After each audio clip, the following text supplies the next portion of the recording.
When death comes knocking without warning, it doesn't just take the person who passed away. It takes a piece of those left behind.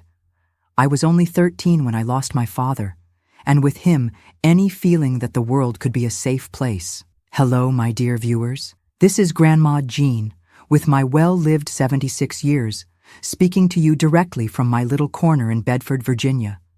This small town with its mild climate became my refuge after so much turmoil. Today, I'm going to share a story that I've kept close to my heart for over 60 years, a story of pain, but also of resilience. Oh, before I begin, I have exciting news that the channel team asked me to share. Once again, this channel has reached a milestone of 25,000 subscribers. To celebrate, the $300 giveaway has been increased to $500, and there's still time to participate. To enter and have a chance to win this $500, it's very simple. Just subscribe to this channel, like this video, and comment with your name, where you live, and something about yourself. It can be anything: what you enjoy doing, your favorite food, how many children you have, and so on. Now, let's begin. I was born in 1949 in a small town called Bedford in Virginia, nestled in the foothills of the Blue Ridge Mountains, a place where everyone knew everyone, where gossip traveled faster than floodwater, and where family secrets were kept under lock and key, buried in the backyard, along with other shameful things no one wanted to see the light of day. My father, Jonathan, was a man who seemed to be cut from a different cloth than the other men in town. While my friends' fathers were stern, closed-off men of few words, my father was all smiles, hugs, and stories. He worked as an accountant at the town's only bank, always in a well-pressed suit, with that thin mustache he trimmed so carefully every morning in front of the mirror. Jenny, my princess, he called me, even when I wasn't so little anymore. And I loved it, you know. I loved being his princess, loved when he came home from work and twirled me in the air, even though Mom complained that wasn't proper for a girl who was becoming a young lady. Ah, my mother, Catherine. She was always a quiet woman, of few words, as if she had an invisible weight on her shoulders that prevented her from smiling frequently. Beautiful, she certainly was. Black hair, always tied in a bun, fair skin that she protected from the sun as if it were her greatest treasure.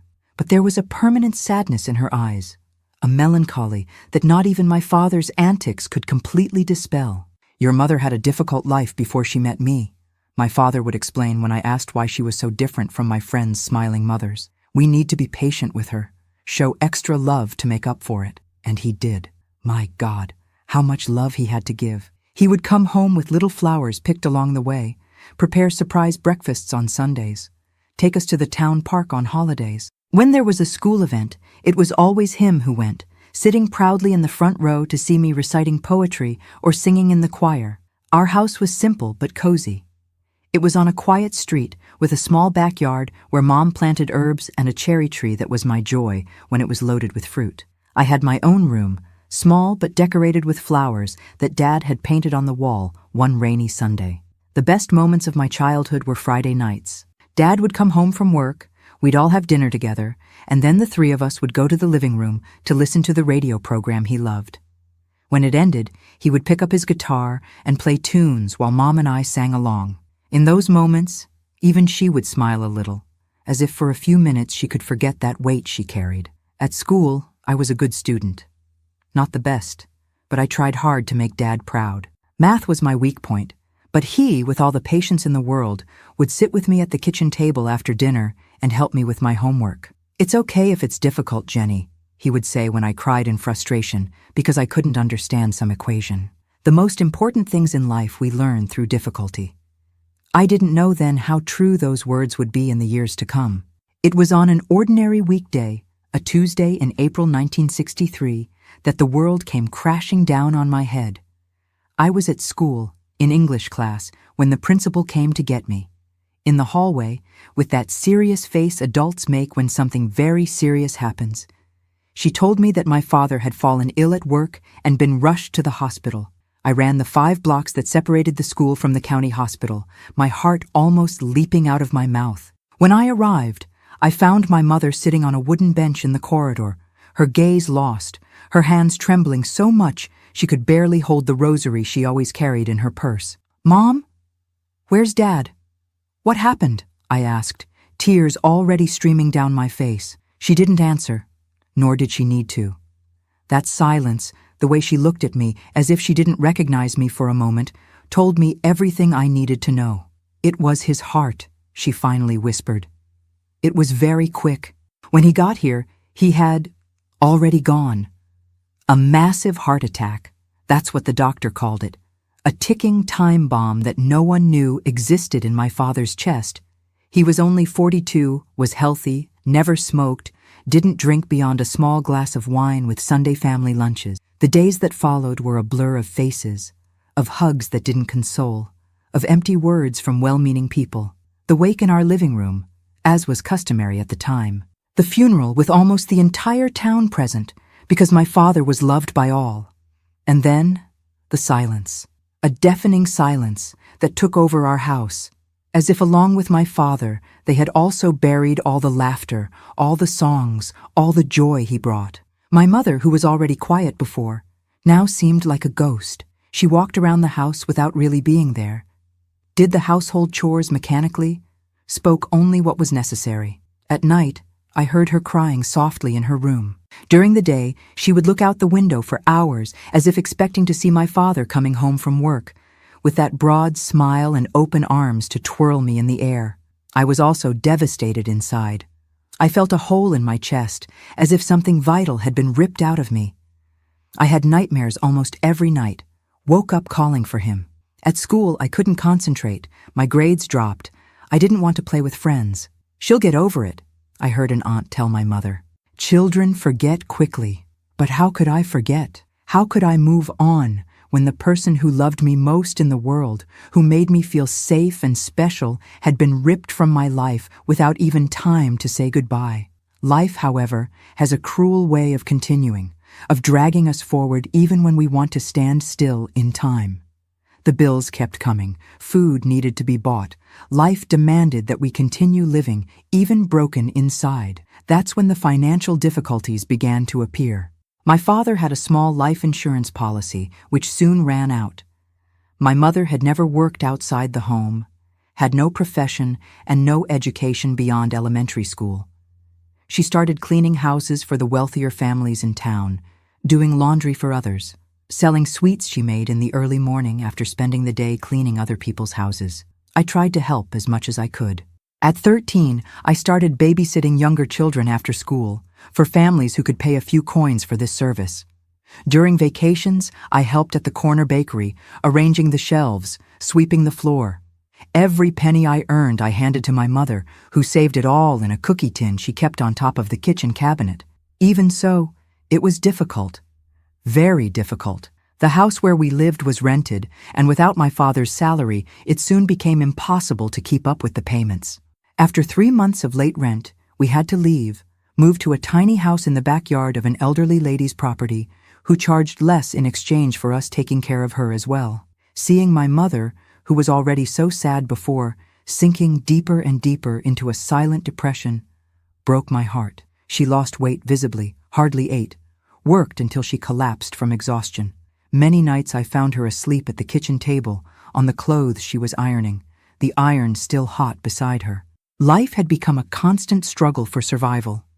I missed not only my father, his love and protection, but the security he gave us, the certainty that we would have food on the table the next day, that we wouldn't be evicted, that there would be medicine if we got sick.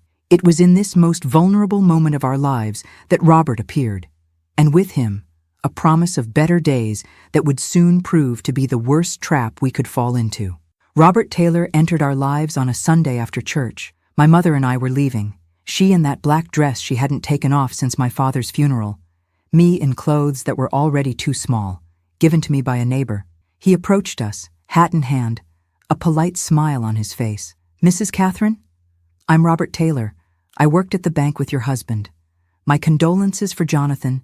He was a fine man." My mother thanked him with a nod, without really looking at him. She was like that with everyone, distant, locked in her own grief.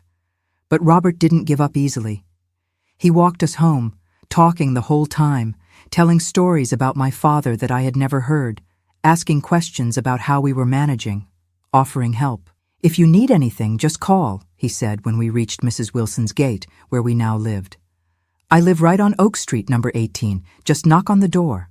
I found it strange. My father had worked at the bank for more than 10 years, knew everyone there. How had he never mentioned this Robert?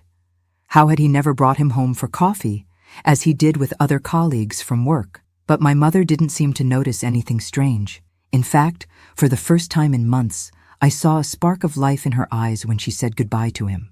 A tiny thing, an almost imperceptible glow, but it gave me hope that maybe, just maybe, she could return to being a bit of the mother she was before.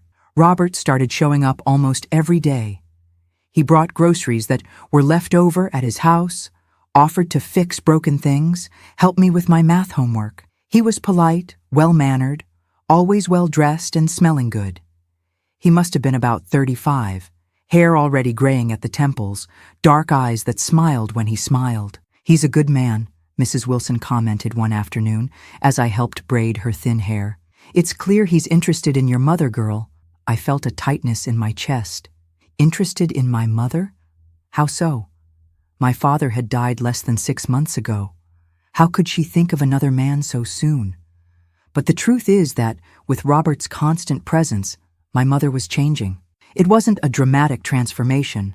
She was still quiet, still had that permanent sadness in her eyes. But she started to dress a little better, to wear a dress that wasn't black once in a while, to comb her hair more carefully. And most importantly, she started to talk more, to smile slightly when he told a joke, to take an interest in things beyond the exhausting routine of work. I should have been happy for her, I know, but something inside me resisted. It was as if, by accepting Robert into our lives, we were somehow betraying my father's memory, as if we were saying he was replaceable, that the hole he left could be filled by someone else. "Your father would want us to be happy, Jenny," my mother told me one night after Robert had left. It was the first time in months that we really talked. He wouldn't want us to spend the rest of our lives crying. Maybe she was right. Maybe I was being selfish and childish. After all, she was still young, not even 40 years old. And our life was so difficult. Robert had a good job at the bank, owned his own house, could give us a security we had lost. Even so, I couldn't feel comfortable around him. There was something in Robert's eyes, something that appeared when my mother wasn't looking, when it was just him and me in the living room while she finished dinner in the kitchen. A strange, calculating gleam that gave me chills. "You'll see, Jenny," he told me once softly, placing his hand on my knee in a way that made me shrink back. "I'm going to take very good care of you two, especially you." I tried to talk to my mother about this, about the discomfort I felt, but she didn't want to listen. "Of course you're confused, honey. It's normal. You adored your father. Nobody's going to replace him. But Robert just wants to help, just wants what's best for us." 3 months after Robert entered our lives, he asked my mother to marry him. It was on a Sunday, after the lunch he himself had brought. Roast chicken bought at the bakery, rice, beans, even a bottle of wine. He knelt in our tiny living room, pulled a small box from his pocket with a simple ring, and made the proposal. My mother cried, said it was too soon, that she didn't know if she was ready. But Robert insisted, spoke of love, of care, of how he wanted to give a better life to us both. "You can move into my house as early as next week," he said, as if the yes was already guaranteed. "There's plenty of room there, a room just for Jenny, a large backyard." When my mother looked at me, silently asking for my approval, I swallowed the lump in my throat and forced a smile. Who was I to prevent her from being happy again? Who was I to condemn us both to a life of constant struggle when there was an easier way out right there? They got married in a simple ceremony at the courthouse, without a party, without guests besides me and 2 witnesses that Robert arranged. My mother wore a light blue dress, the first colorful one since my father's death. She wasn't radiant as a bride should be, but there was a cautious hope in her eyes that I hadn't seen in a long time. We moved to Robert's house the next day. It was a nice house, much bigger than any place we had lived before. It had 3 bedrooms, a large living room, a kitchen with new cabinets, even a yard with fruit trees. My room was at the end of the corridor, far from their room, which gave me a privacy I had never had before. The first weeks were normal. Robert would leave early for work, come back in the late afternoon. We would have dinner together, talk about the day. He would ask about school, about my friends, seemed genuinely interested. My mother was more animated, cooking elaborate dishes, tidying the house with great care, as if she wanted to prove that she deserved this second chance. I was still uncomfortable, but I tried to convince myself that it was just a matter of time, of adaptation. After all, he was being good to us. He had paid my overdue school fees, had bought new supplies, had even given me a bicycle as a gift, something I had always dreamed of having and my parents had never been able to give me. It was about a month after the wedding that things started to change, subtly at first, so slowly that we hardly noticed the transformation. First came the criticism of the food. "It's too salty," he would say, pushing the plate away. Or, "That's not how you season meat, Catherine." Then, the complaints about the cleanliness of the house. "Look at this dust on the furniture. What kind of housewife are you?" My mother, anxious to please him, worked even harder. She cleaned the house from top to bottom every day, tried new recipes, spent hours in front of the mirror getting ready before he arrived. But nothing seemed to be enough. The criticisms extended to me too. My grades, which were improving since I had started attending school regularly again, were never good enough. My way of speaking was too sassy for a girl. My clothes were indecent or sloppy, depending on his mood. And then he started drinking. Not much at first, just a glass of whiskey after dinner. Then two, then the whole bottle. And with the drink came the real Robert, the one who had hidden behind the mask of a good and kind man. The first time he hit my mother was because of a button, a simple button from his shirt that had fallen off, and she hadn't sewn back on. We were having dinner when he noticed it and suddenly exploded, turning over the table, breaking dishes, grabbing my mother by the hair. I ran to defend her, but he pushed me with such force that I hit my head against the wall. I stayed there, dizzy, watching him drag my mother to the bedroom, her screams turning into pleas, then into silence. The next morning, he acted as if nothing had happened. He had breakfast, gave a kiss on my mother's forehead, who had a black eye made up as best she could, wished me a good day at school. When I returned, my mother was cleaning the house as always, mechanical movements, empty gaze. "Mom, we need to get out of here," I whispered, afraid he might hear, even though he was at work. "He's going to do it again. It's going to get worse." She just shook her head, not looking me in the eye. "It was just this once, Jenny. He drank too much, lost his head. He's already apologized, promised it won't happen again. But it did happen. Of course it did." The following week, it was because dinner was late. In another, because he thought she was looking, in a flirty way, at the mailman. There was always an excuse, a reason for the violence. And always, the next day, came the apologies, the promises, sometimes even flowers or a gift. My mother, who was already fragile before, was breaking more and more. That small flame of life that had returned to her eyes when she met Robert was fading until nothing remained but fear and resignation. As for me, he kept a calculated distance. He criticized, humiliated with words, sometimes pushed me or slapped me, but nothing compared to what he did to my mother. I was just the annoying stepdaughter, the constant reminder that my mother had a life before him, loved another man before him. At the same time, I began to notice another kind of look coming from him. When I came out of the shower, when I changed clothes in my room with the door not fully closed, when I bent down to pick something up from the floor, a look that made me feel dirty, exposed, vulnerable. I started locking myself in my room whenever possible, taking showers only when he wasn't home, wearing clothes that were too big to hide my body that was starting to change, to develop. The town began to talk. In a small town like ours, secrets have short legs. People saw my mother's poorly disguised bruises, noticed how she had become a shadow of the woman she was before. They saw how I walked with my head down, scared, different from the cheerful girl I used to be. But no one did anything.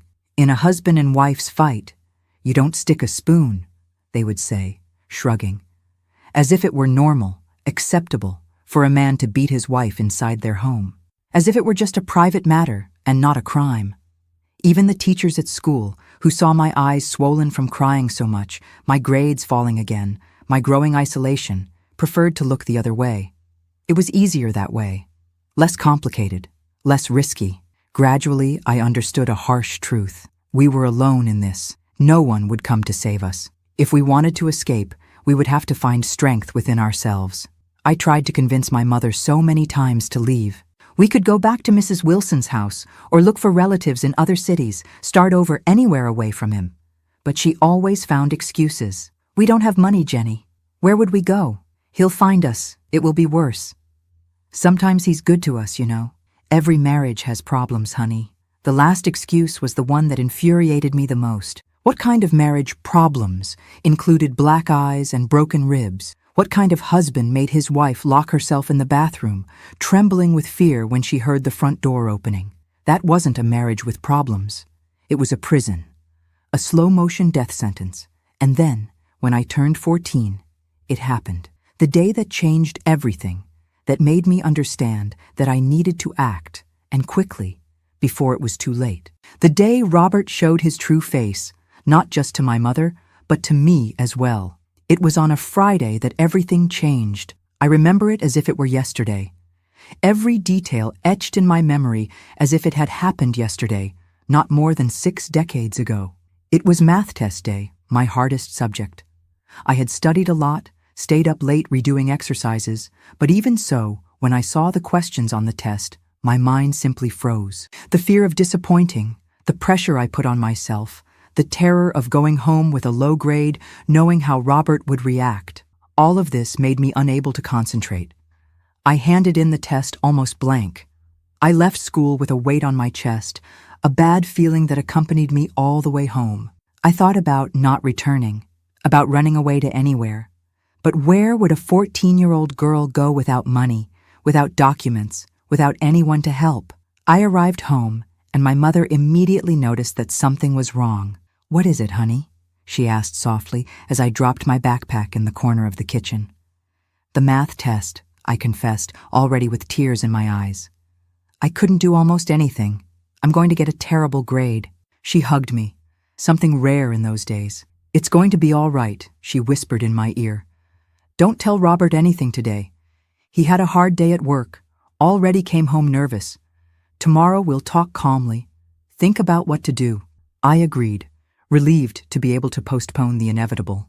We had dinner in silence, while Robert drank one glass after another, his face getting redder and redder, his eyes getting cloudier and cloudier. I helped my mother clear the table, wash the dishes, and then I retreated to my room, silently thanking that for one more day he was ignoring me. I was doing my English homework when I heard the noise, the unmistakable sound of glass breaking, followed by my mother's scream.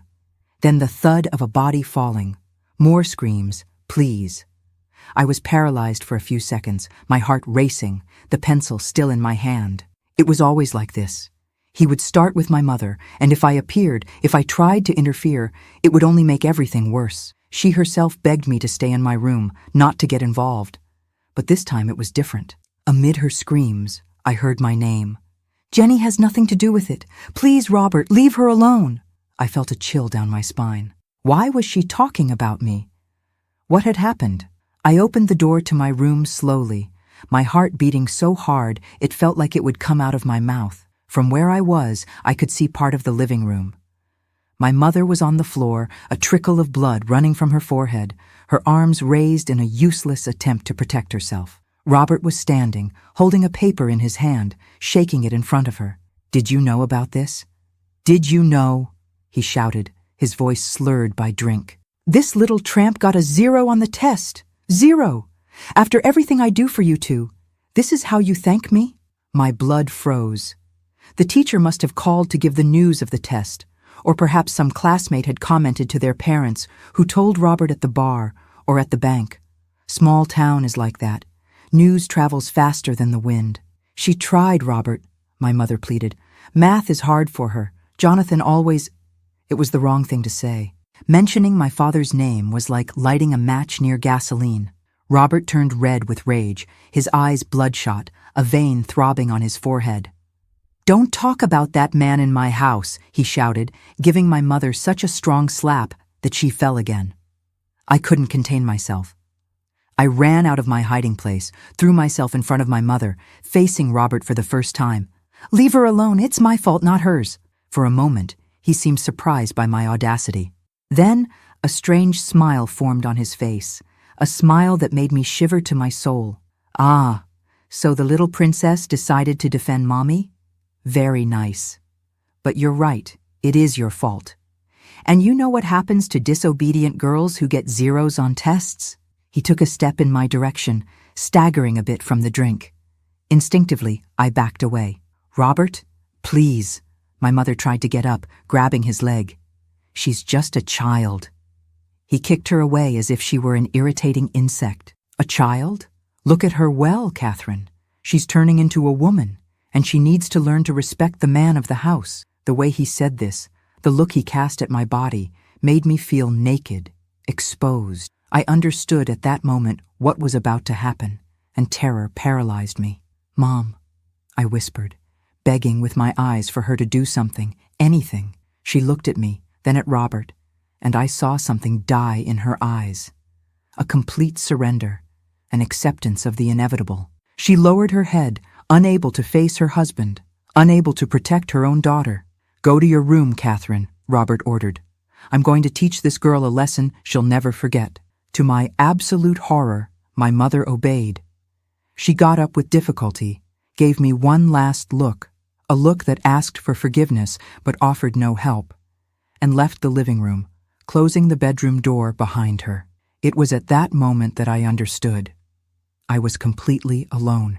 The person who should protect me at all costs had chosen to protect herself first. Out of fear, out of cowardice, out of years of abuse that had broken something fundamental inside her. What happened in the hours that followed is something I still find difficult to talk about, even after so many decades. The physical pain was terrible, of course, but worse still was the pain of betrayal, the understanding that my own mother had abandoned me at the moment I needed her most. Robert raped me that night. Not once, but several times. He used my body as if it were a thing, an object to discharge his anger, his frustration, his sick desires. And the whole time, on the other side of the wall, my mother remained silent, knowing what was happening, hearing my screams, my pleas, and choosing to do nothing. When it was finally over, when he fell into a heavy sleep, drunk from alcohol and from his own monstrous act, I dragged myself to the bathroom. I turned on the shower and sat on the cold floor, letting the water run down my battered body, as if it could clean not only the blood and sweat, but also the shame, the disgust, the despair. I stayed there. I don't know how long. Minutes? Hours? Time had lost its meaning. I only know that at some point, with the water already cold, I made a decision. I would not spend another night in that house. I preferred to die on the street than to wait for him to decide to use me again. I dressed with difficulty, choosing loose clothes that would hide the bruises, that wouldn't draw attention. I took my school backpack, emptied the books, and put in the little I had of value. A change of clothes, a toothbrush, the only photo I had of my father, and some coins I kept in a small box since I started working taking care of children. Before leaving, I went to my mother's bedroom door. I hesitated, my hand on the doorknob. Part of me wanted to go in, wake her up, beg one last time for her to come with me, to choose her daughter instead of the monster she had married. But another part, the part that had grown that night in a brutal and irreversible way, knew it would be useless. She had already made her choice, and I needed to make mine. I left the house without looking back, in the cold dawn of a sleeping town. I had no idea where to go, what to do, how to survive. I just knew that any place would be better than there, that any uncertain future would be preferable to that certain horror. I walked aimlessly for hours, the tears drying on my face as the sky slowly brightened. When the sun began to rise, I found myself in front of the town's bus station, a small place with only a few bus lines that connected our small town to larger places. I counted the money I had. It wasn't much, would barely pay for a ticket to the nearest city, but it was enough to start, to escape, to have a chance, however small. I entered the bus station, looked at the schedule board. The first bus would leave in half an hour to Roanoke. A big city where I could get lost, where no one would know me, where Robert would have difficulty finding me if he decided to look for me. I bought the ticket with trembling hands, fearing all the time that someone would recognize me, that they would ask why a 14-year-old girl was alone at the bus station at dawn, with a school backpack and eyes swollen from crying so much. But no one asked. No one cared. Just as no one had cared about the obvious signs of abuse in our house for months, the indifference that had hurt me before was now my ally. I sat on the almost empty bus, in the last seat, huddled against the window. And when the engine roared and we started to move away, I felt a strange mixture of relief and terror. I was escaping from hell, yes, but where was I going? What would become of me now? I didn't know then that that bus ride would be just the beginning of a much longer journey. That I would be fleeing not only from Robert, but also from the memories, the pain, the betrayal.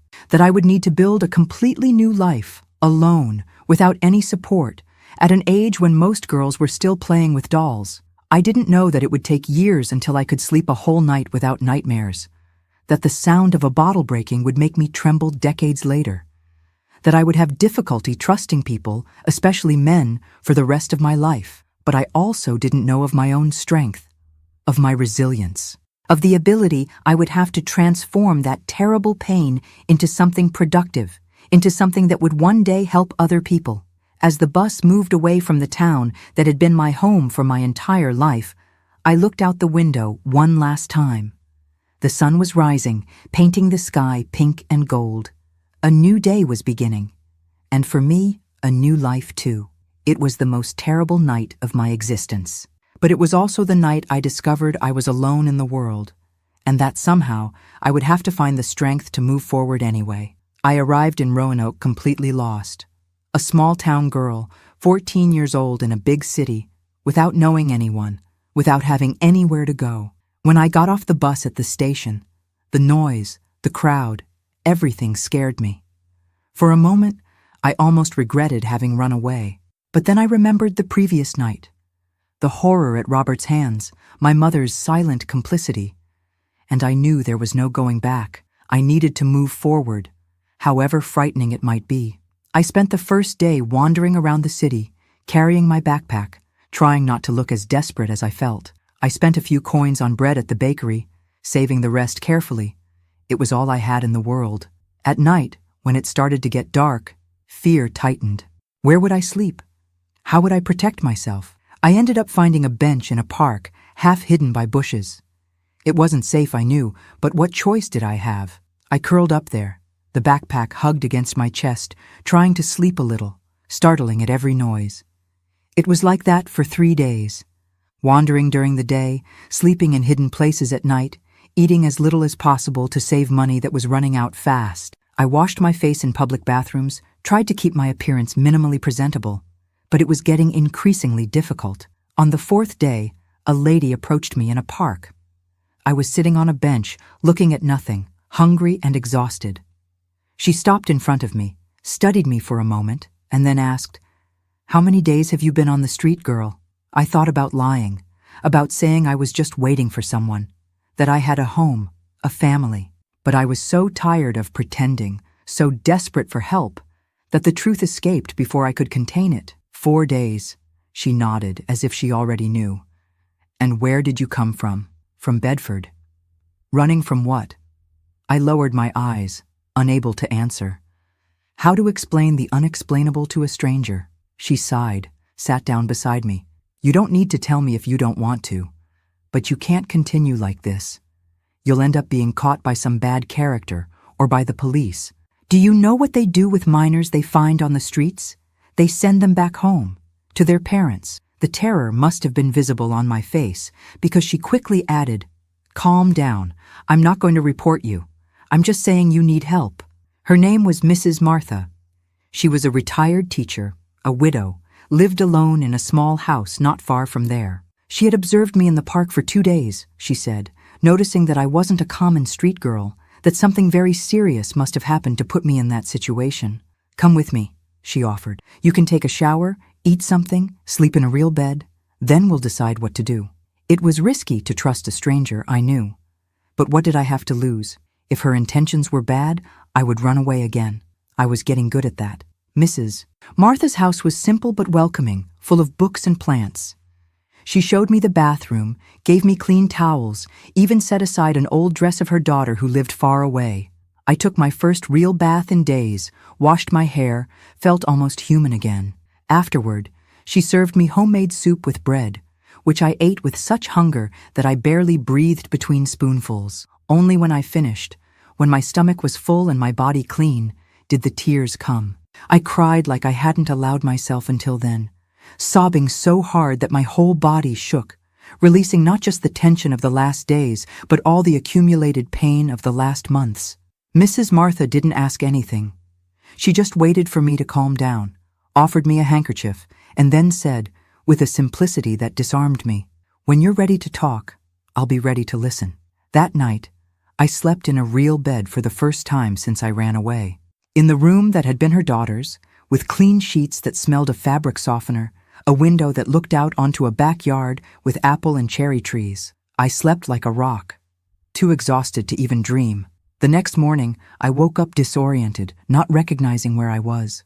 For a moment of panic, I thought I was back at Robert's house, that everything had been a dream, the escape, the bus station, the days on the street.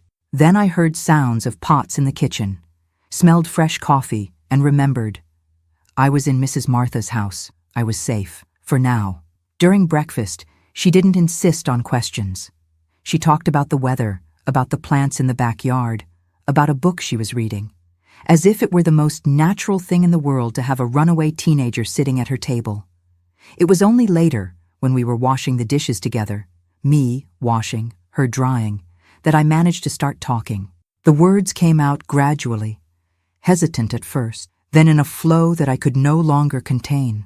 I told about my father's death, about my mother's depression, about Robert's arrival in our lives, and finally, with my voice almost disappearing, I told about that last night, about what he had done to me, about how my mother had closed the bedroom door, choosing not to see, not to help. Mrs. Martha listened to everything in silence, only a muscle twitching in her jaw, revealing the anger she felt. When I finished, when there was nothing more to say, she simply hugged me. A firm, maternal hug, the kind of hug I hadn't felt since my father died. "You're not going back there," she said, not as an offer, but as a statement. Not while I'm alive. In the days that followed, Mrs. Martha and I established a routine. She left early to give private tutoring to neighborhood children, her way of supplementing her retirement. I stayed at home, helped with the cleaning, learned to cook simple dishes. At night, after dinner, she gave me lessons. English, math, history, science, all the subjects I was missing by not being in school. She was a demanding but patient teacher who knew how to explain in a way that made everything seem easier, more interesting. "You're smart, John," she often told me. "You can't waste that brain. Education is the only thing no one can take away from you. Remember that." After 2 weeks living with her, we had the conversation, the one I'd been dreading since the first day. "We need to regularize your situation," she said, serious. "You can't live like a ghost forever. You need to go back to school, have documents, officially exist." The panic returned in full force. "But if we do that, they'll send me back. To him," she shook her head. "Not necessarily. There are other possibilities. But we need legal help." The next day, she took me to a place called Child Protective Services. It was a simple house, adapted for offices, where volunteer lawyers served cases like mine, children and adolescents in vulnerable situations. The lawyer who assisted us, Mr. Richard, was a young man with a kind look. He listened to my story attentively, taking notes, occasionally asking questions to clarify details. When I finished, he took a deep breath and explained our options. "The ideal would be to file a formal complaint against your stepfather. Based on what you've reported, there are sufficient elements for a criminal case for statutory rape, in addition to all the previous physical abuse." I swallowed hard. The idea of facing Robert in a courtroom, of having to look at him again, terrified me. "But," continued Mr. Richard, noticing my discomfort, "I understand that this may be very difficult for you right now. What we need, at a minimum, is to ensure that you are not forced to return to that house. He explained that we would make a request for special emancipation. Normally, emancipation was only granted from the age of 16 and under specific circumstances. But with the report of serious abuse, there were chances of getting an exception. Meanwhile, he concluded, we will register Mrs. Martha as your temporary guardian. This will allow you to be enrolled in school, have access to health services, and officially exist without the risk of being returned to your parents. It was a long and, in many moments, painful process. I had to repeat my story several times to social workers, psychologists, the juvenile court judge. I had to undergo medical examinations that proved the abuse. I had to face looks of pity, of disbelief, sometimes even of judgment. My mother was notified of the process. She didn't attend any hearing, didn't contest my emancipation request, didn't show any interest in recovering me. Robert, on the other hand, tried to interfere, not out of concern for me, I knew, but out of fear of the legal consequences of what he had done. Fortunately, the evidence against him was too strong, and the judge decided in my favor.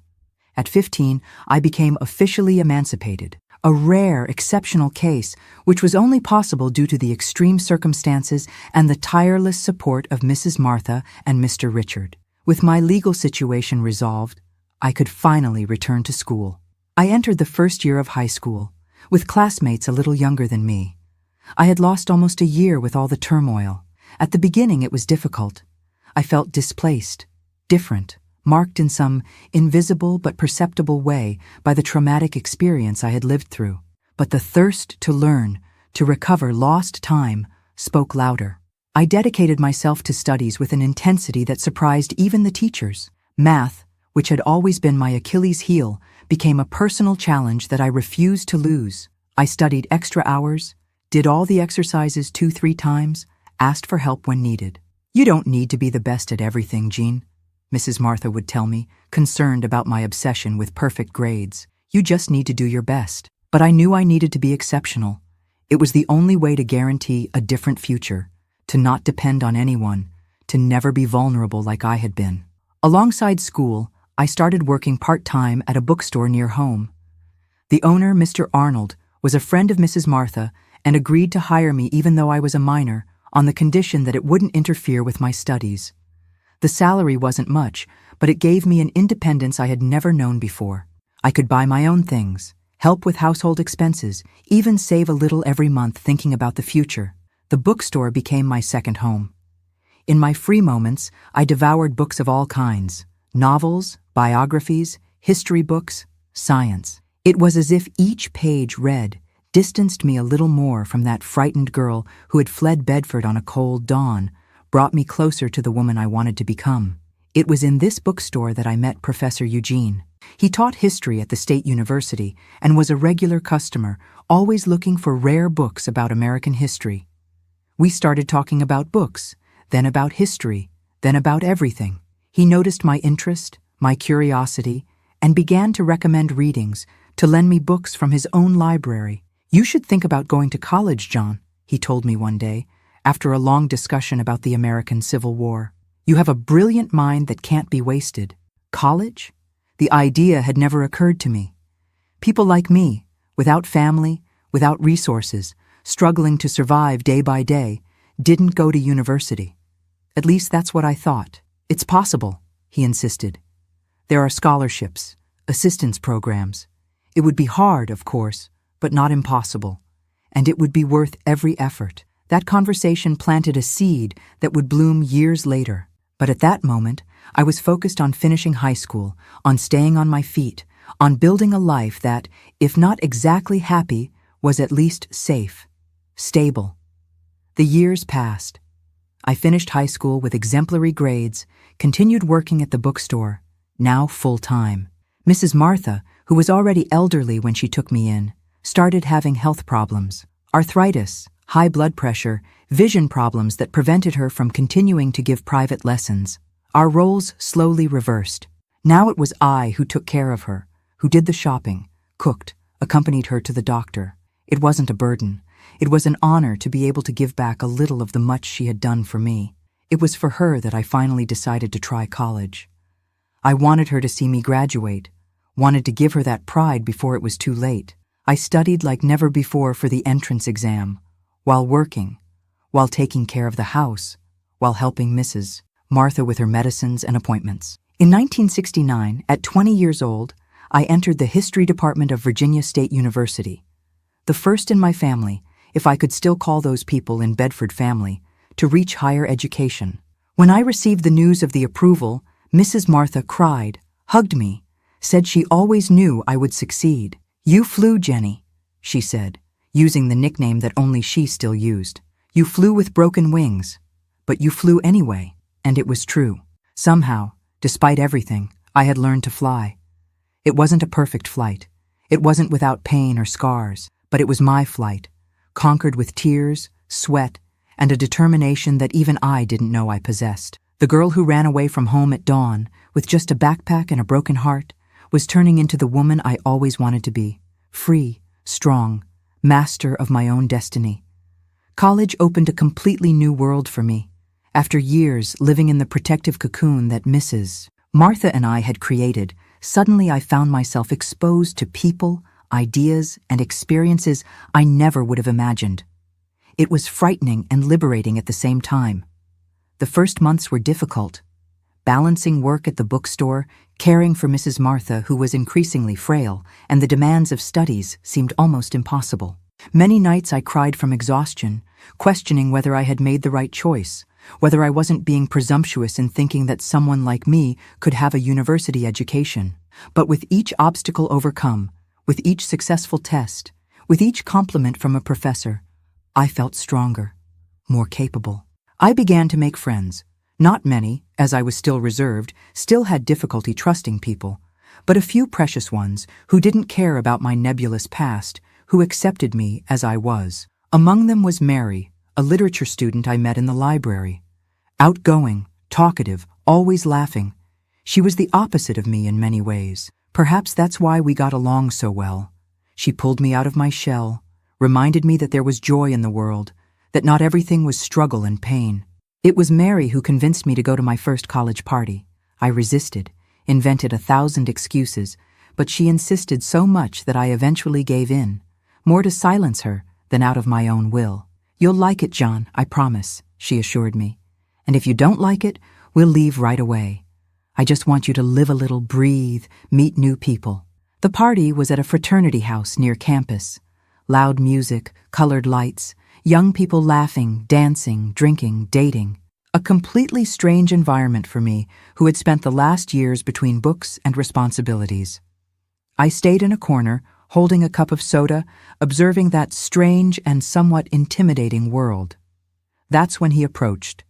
Tall, slim, brown hair falling over his eyes, a shy smile that didn't match his imposing height. "First time at a frat party?" he asked, and when I nodded he added, "I'm not a big fan either. I came because my roommate is the birthday boy and insisted." His name was Paul, engineering student in his 3rd year.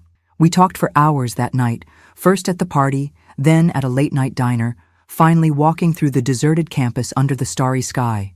We talked about books, music, dreams for the future. He didn't ask me about my past, and I didn't offer to tell. It was as if we had made a silent agreement that what mattered was who we were at that moment, not what had been left behind. When we said goodbye, almost at dawn, he asked for my phone number. I gave the bookstore number, the only one I had. I thought he would never call. Guys like him, intelligent, handsome, from a good family, weren't interested in complicated girls like me. But he called. The next day, and the day after, and the day after that. We began to meet after classes, to study together in the library, to walk in the park on weekends. It was a friendship, I told myself, nothing more than that. It couldn't be more than that. After all, what did I know about relationships? The only reference I had was my mother's sick marriage to Robert, and before that, the few years with my father, idealized by a child's memory. How could I trust a man, any man, after what I had been through? Paul respected my limits, my silences, my retreats. He never pressured, never demanded more than I could give. When I finally told him about my past, Not everything, just enough for him to understand my scars. He just held my hand and said, "Thank you for trusting me enough to share this." It was at that moment that I realized I was falling in love. And that terrified me. "You deserve to be happy, Jean," Mrs. Martha told me when I confessed my fear. "Don't let that monster continue to control your life, even from a distance. That would be giving him a victory he doesn't deserve." She was right, I knew, but it was easier said than done. Fear had deep roots, intertwined with every part of my being. It wasn't something I could simply uproot and throw away. Paul understood this better than I did myself. With infinite patience, he untied knot by knot of my traumas, showing me that not all men were like Robert, that true love didn't hurt, didn't humiliate, didn't destroy. Our first kiss happened almost 6 months after we met. We were sitting on the campus lawn, studying for final exams. Suddenly, he closed his book, looked at me with those gentle eyes, and asked if he could kiss me. The simple fact that he had asked, that he had waited for my permission, already showed the abyss that separated him from Robert. "Yes," I answered. And it was as if a floodgate opened inside me. Not just for love, but for the possibility of a life beyond survival, beyond the constant struggle, beyond fear. We graduated in 1973, me in history, him in engineering. Mrs. Martha, already quite debilitated, made a point of going to the ceremony.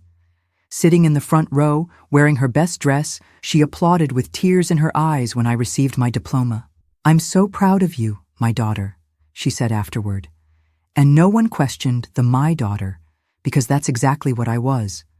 Not by blood, but by heart. Paul received a job offer in Bedford, Virginia, a growing engineering firm, a good salary, prospects for the future. He asked me to go with him, not as a friend, not as a girlfriend, but as his wife. The marriage proposal came on a simple night, without grand gestures, just the two of us sitting on Mrs. Martha's porch looking at the stars. "I want to build a life with you, Jean," he said. "A life of partnership, of respect, of love. If you want, if you're ready." Was I ready? I didn't know. Part of me was still afraid, still expected that at any moment the mask of kindness would fall and reveal another Robert. But another part, the part that had grown and learned to trust again, knew that Paul was different, that he deserved a chance, that I deserved a chance. "Yes," I answered, for the second time giving him a permission that would change my life, but with one condition. "Mrs. Martha comes with us. I can't abandon her." He didn't hesitate for even a second. "Of course, she's your family. Now she'll be my family too." We got married in 1974, in a small but joyful ceremony. Mrs. Martha, Mary, some friends from college, and colleagues from the bookstore where I worked for so many years. Mr. Arnold, the bookstore owner, made a point of walking me down the aisle. "If your father were here," he said, "I'm sure he would be very proud of the woman you've become." The move to Bedford was a new beginning. A new house, a new city, new jobs. I got a position as a teacher at a private school, fulfilling another dream.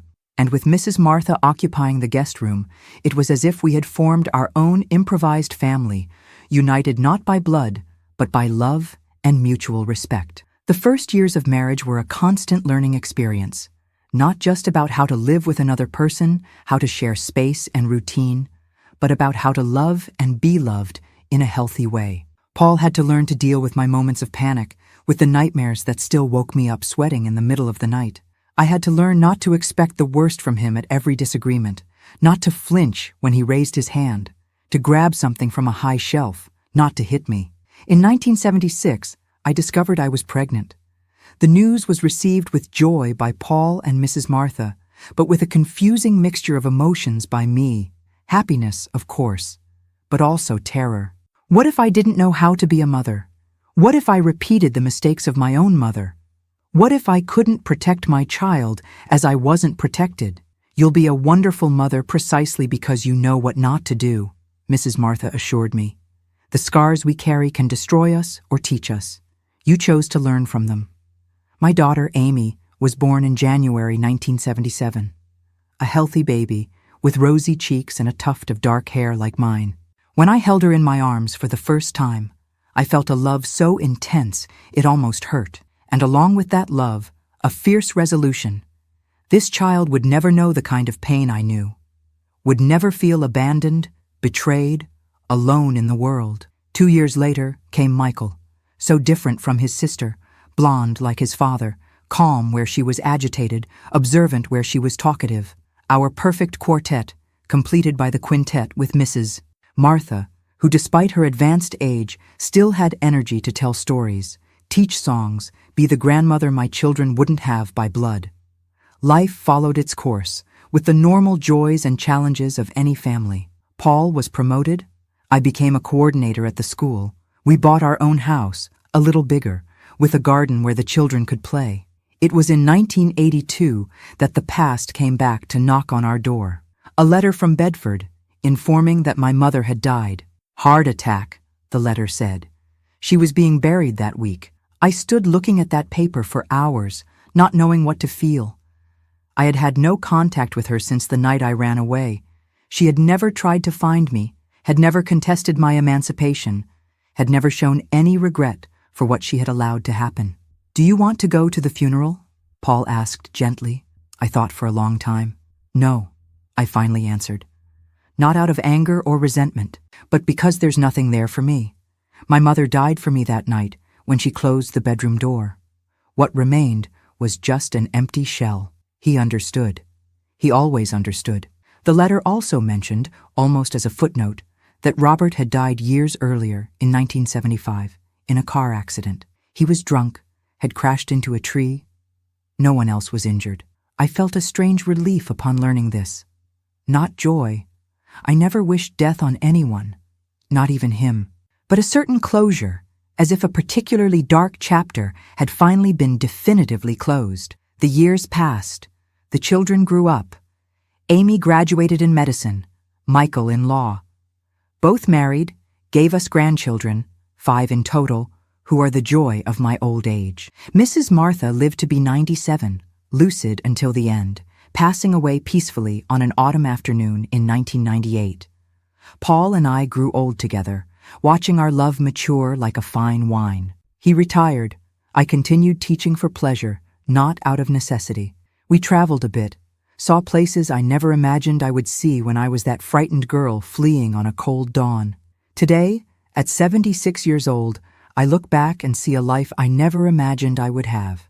A life with pains and scars, yes, some that never completely disappeared, but also with much love, much joy, many achievements. The broken girl from Bedford, who thought she would never be whole again, built a full life, a loving family, a legacy of protection and care. Not despite the trauma, but transforming it into strength, into purpose, into love. I never returned to Bedford after moving away. I didn't want to. Some bridges don't need to be rebuilt. But I forgave, not for them, who never asked for forgiveness, but for myself, because hatred is too heavy a burden to carry for a lifetime. The silent promise I made to my father at that bus station before leaving for Roanoke was fulfilled. I survived. I became strong. I built a life he would be proud to see. And most importantly, I broke the cycle. My children, my grandchildren, none of them knew firsthand the kind of horror I knew. They grew up and will grow up surrounded by love, respect, security. This is my greatest victory, my greatest legacy. My dear viewers, if this story touched your heart, please leave your like and subscribe to the channel. Each subscription gives me strength to continue sharing these memories, which aren't always easy to relive, but which can help someone who's going through difficult times. Remember to participate in the $500 giveaway. I'm eager to know who will be the winner. A warm hug from Grandma Jean, who learned that the scars we carry don't define who we are, but what we choose to do with them does. Always remember, the greatest revenge against those who try to destroy you is to live a full, happy, and meaningful life. That's what I did, and that's what I wish for each of you.